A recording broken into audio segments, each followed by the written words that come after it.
Meditando la Biblia en un año, con el pastor Alex Figueroa.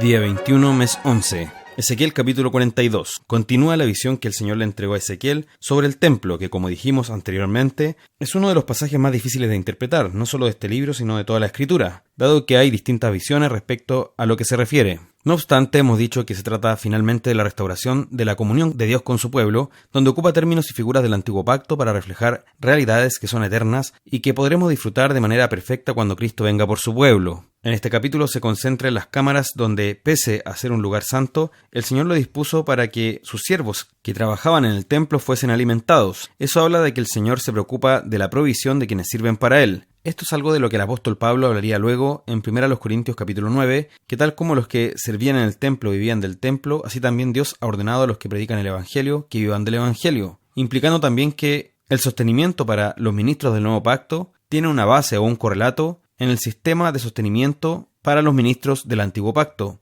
Ahora, en una explicación más general, vemos que aquellos que adoran al Señor verán provistas sus necesidades y que el Señor se preocupa de nosotros. Estas regulaciones representan un énfasis significativo en la precaución que debe tenerse para distinguir lo santo de lo profano, cuando se compara con las leyes similares en Levítico. Esto se explica por el marcado pecado del pueblo que los llevó a ser castigados con el exilio. Capítulo 43. Desde el versículo 1 vemos que la gloria de Dios vuelve al templo, siendo que en una visión anterior se mostró a Ezequiel cómo, debido al pecado contumaz de Judá, la gloria de Dios había dejado el lugar. En una visión tremendamente desoladora, en el capítulo 10. Ahora el Señor le estaba mostrando cómo esa gloria sería restaurada en medio de su pueblo, regresando precisamente desde la dirección en la que se había apartado, que era el oriente. Así la gloria del Señor retornaba para volver a llenar el templo y nunca más dejarlo, sino habitar allí con su pueblo para siempre. La restauración de Israel sería permanente y por ello es que en ese mismo momento que recibían esta profecía por medio de Ezequiel, debían consagrarse completamente al Señor. Por ello, esta descripción de la gloria del templo debía llevar a Israel al quebrantamiento y al arrepentimiento, y lo mismo debe producir en nosotros la promesa de que habitaremos para siempre ante la santa presencia de Dios, así como la realidad de que hoy su Espíritu habita en nosotros haciéndonos su templo. La manifestación de la gloria de Dios siempre va de la mano con su santidad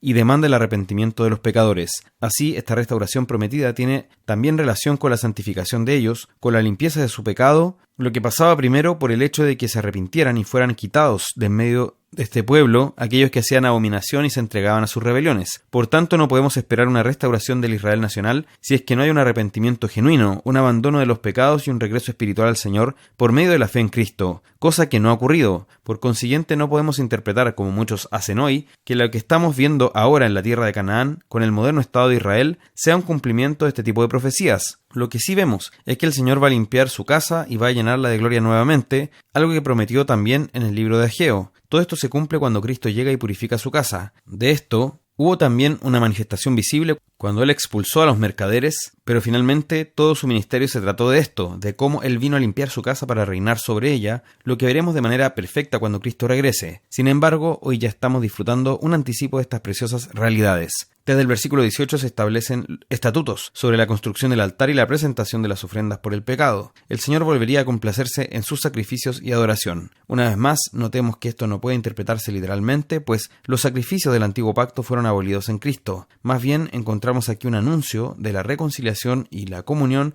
que tenemos con Dios por medio de Jesús, en quien se cumplen todas estas promesas, como dice 2 Corintios 1:20. Salmo 119. Comenzamos con el Salmo y el capítulo más extenso de toda la Escritura. Está dividido en las 22 letras del alefato, es decir, el equivalente al abecedario pero en hebreo, formando así un acróstico. Nos habla por completo del amor a la ley de Dios, de la relación entre el creyente y la palabra del Señor. Desde el versículo 1 inicia con una bienaventuranza. Bienaventurados los perfectos de camino, los que andan en la ley de Jehová. El deleite de la palabra de Dios es una característica del creyente, pues si hay que obligar a una persona a que se exponga a la palabra, hay muchas razones para dudar de su fe. Se describe la actitud adecuada, que es andar en amor a la palabra de Dios y querer guardarla de todo corazón. El Señor ha puesto el deber de guardar con mucha diligencia sus mandamientos. Versículo 4. El deseo del salmista, que debe estar en todo creyente, es que ojalá fuesen guardados mis caminos para guardar tus estatutos. Versículo 5. Además, para alabar al Señor debemos hacerlo con entendimiento. No se trata de una adoración guiada por las emociones sin control, ni por un trance inconsciente. La adoración debe estar informada por la palabra de Dios y fundamentada en ella. Desde el versículo 9, la palabra de Dios limpia nuestro camino y nos libra de pecar. Es como nos dice también el versículo 11, en mi corazón he guardado tus dichos para no pecar contra ti. Por tanto, lo que debemos hacer es rogar al Señor que nos enseñe su palabra, meditar en sus mandamientos, buscarlo de todo nuestro corazón, considerar sus caminos y además alegrarnos en sus mandamientos. Dispongamos nuestro ser para recordar también esa palabra, es decir, memorizar y hacer todo el esfuerzo que nos sea posible para mantenerla en nuestro corazón y regocijarnos en ella. El Señor no dejará avergonzados a quienes lo busquen con esta disposición. Proverbios capítulo 28, versículo 6, nos muestra que la abundancia de bienes materiales en sí misma no da ninguna ventaja ni gracia espiritual. En consecuencia, el pobre que camina en su integridad es mejor que el rico que tiene sus caminos torcidos. Por tanto, nuestro rogo al Señor debe orientarse hacia ver las cosas de acuerdo a su palabra y a la verdad que se nos ha entregado, y no según los criterios terrenales, que de seguro valorarían más al rico perverso que al pobre íntegro. Versículo 7. Es nuestra labor enseñar a nuestros hijos las compañías que deben elegir. Aquel hijo que es compañero de glotones, es decir, de quienes se pasan en banquetes, fiestas y excesos, avergüenza a su padre. Debemos rogar a Dios que guarde a nuestros hijos y también enseñarles a buscar compañías piadosas que los guíen a Cristo, ya que esas son las verdaderas amistades. Santiago capítulo 5. Desde el versículo 1 esta carta termina con una fuerte exhortación contra los ricos opresores. Así titula esta sección la versión Reina Valera. Ciertamente agregar la palabra opresores resulta acertado, ya que no habla contra todo rico en absoluto. No quiere decir que ser rico sea pecado, sino que el texto hace referencia a aquellos ricos que han vivido para sus riquezas, que ponen su esperanza en ellas y que además han ocupado su posición de poder para pisotear a los más pobres, por ejemplo, al no pagar el jornal a sus obreros, haciendo violencia contra los justos, dedicándose a vivir para su deleite en la tierra y engordando sus corazones como días de matanza. Ellos verán al final de sus días y también en el juicio final que todas esas riquezas para las cuales vivieron se van a desvanecer y se llenarán de moho. Todos esos bienes materiales en los que pusieron su esperanza no les servirán de nada en último término. Su riqueza les será inútil en el día del juicio y su esperanza perecerá con este mundo corruptible. Esto nos lleva a tener cuidado, pues siendo pobres podemos hallar nuestras esperanzas en los bienes de este mundo, deseando ser ricos, tener muchos bienes y vivir de esta manera, lo que manifiesta la codicia en nuestro corazón, aun cuando financieramente seamos pobres. Debemos ser cuidadosos, pues el Señor nos dice en su palabra, la vida del hombre no consiste en la abundancia de los bienes que posee. Desde el versículo 7 esta carta también nos hace un llamado a tener esperanza y paciencia para la venida del Señor y pone énfasis en la paciencia. Compara al cristiano que persevera en esta paciencia con el labrador que espera el fruto de la tierra, un fruto que no se puede apurar, que llegará en su tiempo y estación correspondiente. Versículo 7. Así será también la venida del Señor, no la podemos apresurar, pues llegará en el momento en que Él lo determine. Por tanto, debemos ser pacientes y afirmar nuestros corazones. Versículo 8. Versículo 9. Además, nos anima a no quejarnos unos contra otros, tal como se mencionó en el capítulo 4 al referirse de la murmuración. Nos recuerda que el Señor es el juez y tanto la queja como la murmuración reflejan que intentamos ponernos en el lugar de jueces. Debemos recordar que el Señor es el único que nos puede juzgar en último término, tanto a nosotros como a nuestros hermanos. Esto no se debe malinterpretar, pues algunos han entendido de pasajes como este que no se debe ni siquiera exhortar a otros respecto de su pecado. Esto último implica una ignorancia de la Escritura, ya que hay pasajes que explícitamente nos llaman a esto, como Gálatas capítulo 6, que nos habla de aquel que es sorprendido en alguna falta, y aquellos que son espirituales deben restaurarlo con espíritu de mansedumbre, considerándose a sí mismos. Es decir, podemos y debemos preocuparnos de nuestros hermanos, y si están en pecado, llamarlos al arrepentimiento, como nos enseña el libro de Hebreos, que nos llama constantemente a mirar en medio de nosotros para que no haya incredulidad o idolatría o pecado sin arrepentir. De lo que se trata esto